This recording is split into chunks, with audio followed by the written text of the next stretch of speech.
Welcome to another QVscribe training video.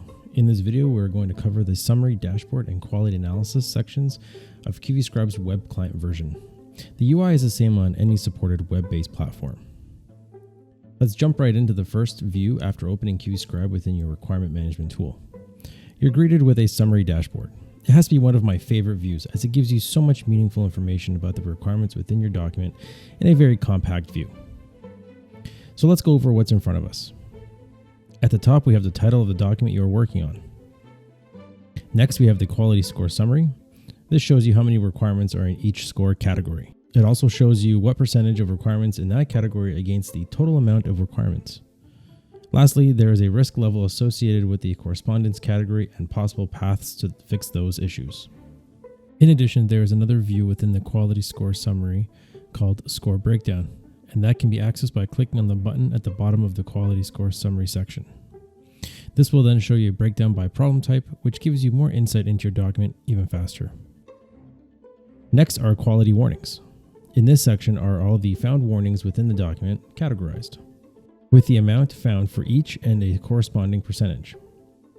There is also a total amount of quality warnings found at the bottom of the section.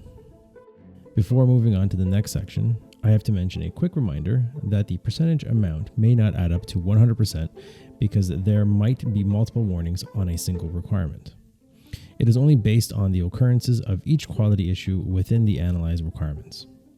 Next, we have both unit and term consistency analysis.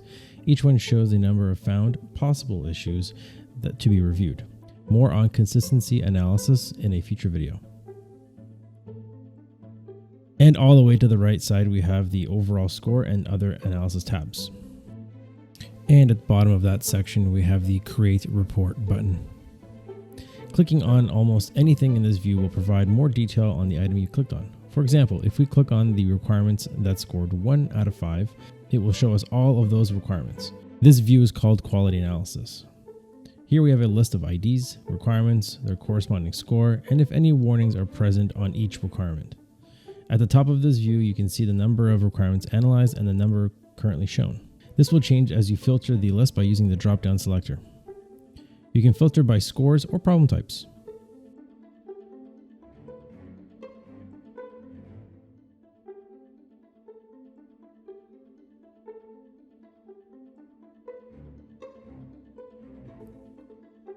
You also have a sort function by order of appearance, low to high scores, high to low, and warning count. Let's filter by requirements that only scored a 1. If we want to drill down on a requirement, let's say DP587, all we have to do is click on it. Now we are reviewing the score details of this selected requirement. This section is where the requirement lives. To the right of that, we have all of the associated alerts specifically for this requirement. At first glance, I see we have a major issue that needs to be corrected, no imperatives. Then we have a warning and an alert that shows us that my requirement isn't compliant with ears. And ears can be turned off if your organization doesn't currently mandate ears. Lastly, we have similarity, and clicking on each one will bring up other similar requirements within the document.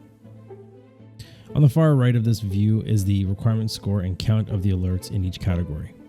By taking this path to the requirement, I am unable to edit the requirement due to limitations set by the requirement management tool. It's still simple to change the requirement. To edit from this view, just click on the gray button and it will take you to the requirement editing page. Okay, this is a good place to pause. So what is actually being analyzed? Well, QVscribe looks at 3 types of analysis. The first being quality. Each requirement is checked against 15 key problem types, 4 of which are considered warnings and do not factor into the score. Let's take a look at those problem types.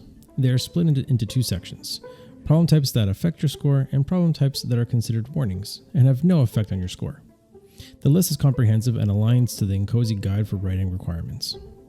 Navigating the results in the quality scorecard helps a domain expert focus and prioritize revisions based on the type of problems or the level of risk. Next, we have term and unit consistency. With regards to terms, QVscribe detects all noun phrases found. This helps verify that domain-specific terminology is consistent throughout the document and that the correct terms are used in each requirement. With units, QVscribe detects all units in the selected requirements. The detected units are displayed by type, along with the requirements containing them. This helps assess that all units are correct and consistent throughout all the requirements. And finally, similarity. With similarity analysis, the goal of QVscribe is to analyze the terminology and structure of each requirement against all others, then highlight duplicates, conflicts, and similarities. Let's summarize a quality analysis purpose. So quality analysis is built for the individual requirement, and the quality score is structured in a way so that you avoid writing requirements that are not clear and easily misunderstood by the reader. And by adhering to the outlined best practices, you will be able to write requirements that are testable and specific. When looking at unit and term consistency analysis along with similarity analysis, it's designed to parse the entire document, looking for incorrect unit structures, misused terms, and requirements that may be duplicated.